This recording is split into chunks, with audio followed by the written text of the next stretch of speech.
Olá galera, dando sequência aqui em nossa aula de progressões geométricas, vamos agora nesse vídeo falar da soma de infinitos termos de uma PG, tá certo? Então nós já falamos das noções preliminares de PG no vídeo 1, termo geral também no vídeo 1 e da soma de n termos, dos n primeiros termos de uma PG no vídeo 2, e agora vamos falar da soma de infinitos termos.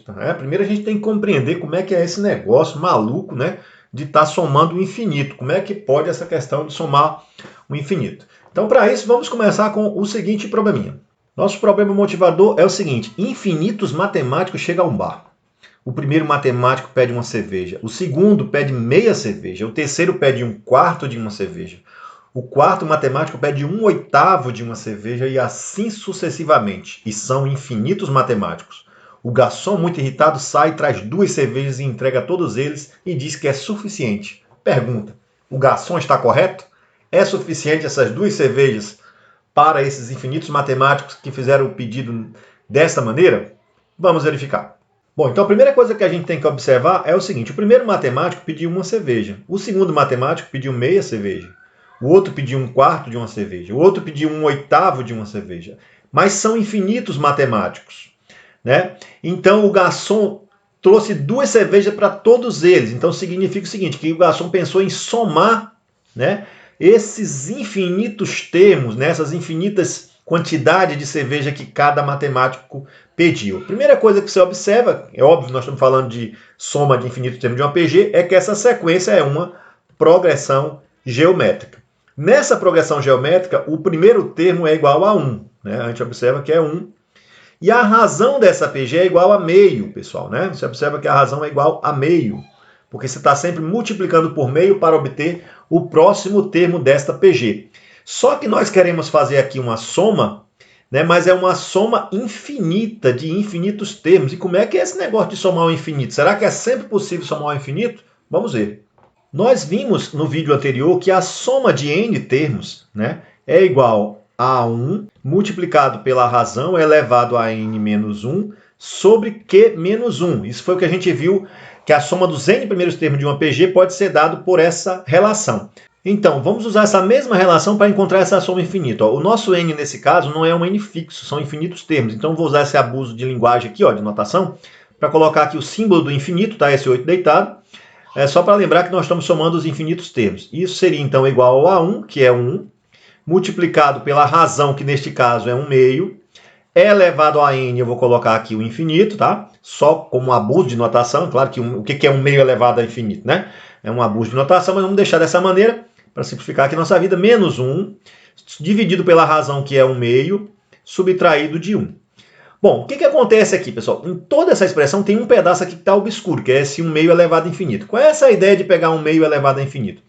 Ora, se você pegar 1 meio e elevar a 1, isso dá 1 meio. Se você pegar 1 meio e elevar ao quadrado, isso dá 1 quarto. Se você pegar 1 meio e elevar ao cubo, isso dá 1 oitavo. Então, o que a gente vai observando quando a gente aumenta essa potência aqui, na base 1 meio? Esse resultado ele vai ficando cada vez menor, cada vez mais próximo de zero. Então, nós podemos dizer o seguinte: se eu pegar 1 meio e elevar ao infinito, para um n que está indo para o infinito, o resultado dessa conta vai se aproximar do número zero. Tá certo?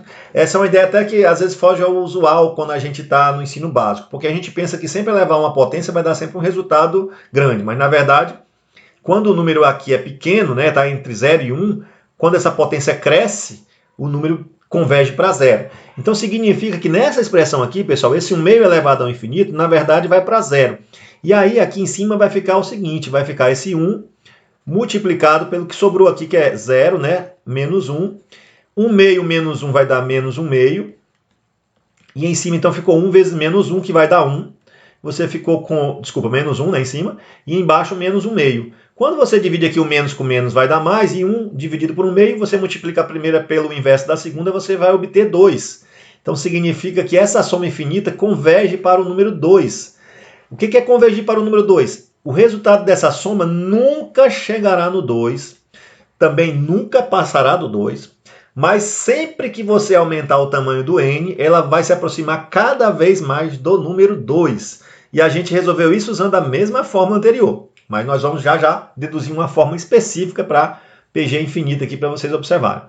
Então significa que o garçom é bom de matemática, né, pessoal? O garçom trouxe 2 cervejas e as 2 cervejas é o resultado dessa soma no infinito. Bom, primeira observação, é sempre possível somar o infinito para qualquer PG? Não, né? Nós só conseguimos um resultado para essa expressão porque nesse momento aqui, ó, 1 meio elevado a uma potência muito grande, isso aqui vai para zero, converge para zero, né? Tende ao número zero. Se fosse um outro valor elevado a um número muito grande, isso não iria convergir para zero, então você não poderia desenvolver essa soma indo para o infinito. Daqui a pouco a gente passa um contra-exemplo para isso. Mas então, pessoal, vamos agora deduzir uma relação para essa soma infinita, tá? E depois voltar a debater um pouquinho mais essa questão, se sempre posso ou não somar infinitos termos de uma PG.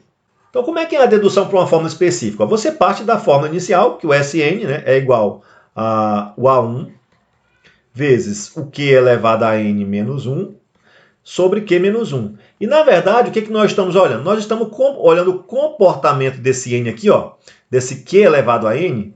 Se eu substituir o Q elevado a n, né, aqui vamos usar um abuso de linguagem, por Q elevado ao infinito, aí tem a seguinte situação. Se esse Q está entre 0 e 1, ou mais especificamente ainda, se ele está entre menos 1 e 1, toda vez que a razão está entre menos 1 e 1, isso implica que essa razão elevada ao infinito ela vai convergir para o número zero. Por exemplo, se você pegar um número 1/3 e você elevar a n, e esse n for para o infinito, né? Então 1/3 elevado a uma coisa muito grande, vai para onde? Vai para zero. Vai convergir para o número zero. Então toda vez que essa razão está compreendida entre menos 1 e 1, quando você pega essa expressão e eleva a uma coisa muito grande, ela vai para zero. E aí é isso que nós estamos pensando. Nessa situação, quando eu for somar o infinito, né, o que vai acontecer aqui? Ó? Eu vou ter A1, esse Q elevado a n vai para zero, e aqui vai ficar menos 1, dividido por Q menos 1. Como tem um menos 1 aqui, isso vai ficar menos A1. Então a soma infinita vai ficar em cima o menos A1, dividido embaixo por Q menos 1. Como a gente não quer deixar esse sinal negativo em cima, a gente multiplica por menos 1 em cima e embaixo e fica com A1 sobre 1 menos Q. Então, veja bem, né? Quando eu quero somar infinitos termos de uma PG, eu pego A1 e divido por 1 menos a razão. Eu sempre posso fazer isso? Não. Eu posso fazer sempre que essa razão estiver compreendida entre menos 1 e 1 na PG, tá ok? Então, por exemplo, se eu pegar aqui uma PG 1/3, 1/9 e assim sucessivamente, o que eu observo nessa PG? É uma PG de razão 1/3. Nessa PG, como está compreendida entre menos 1 e 1, eu posso somar os infinitos termos, e aí isso seria igual ao A1 dividido por 1 menos a razão, 1 menos Q. E aí você faz a continha muito fácil, muito rápido, né? Aqui 1 menos 1/3 vai dar 2/3. Primeira pelo inverso da segunda vai dar 3 sobre 2. Tá ok? Então eu posso usar essa relação da soma infinita sempre que a razão estiver compreendida entre menos 1 e 1. E aí, professor, se a razão não estiver compreendida entre menos 1 e 1? Não tem como você somar o infinito, porque o infinito não vai ter convergência, ele vai estar sempre aumentando, tá ok? Essa é a ideia de somar infinitos termos de uma PG. Nós vamos mostrar para vocês, na sequência, vários exemplos resolvidos, exercícios resolvidos de vestibulares ou de concursos, em que você vai usar essa relação, tá bom? Existem muitos problemas geométricos, de fractais, em que você usa essa relação. Então, mais uma relaçãozinha aí sobre a soma de infinitos termos. É isso aí, galera. Eu espero que vocês tenham entendido e até a nossa próxima videoaula.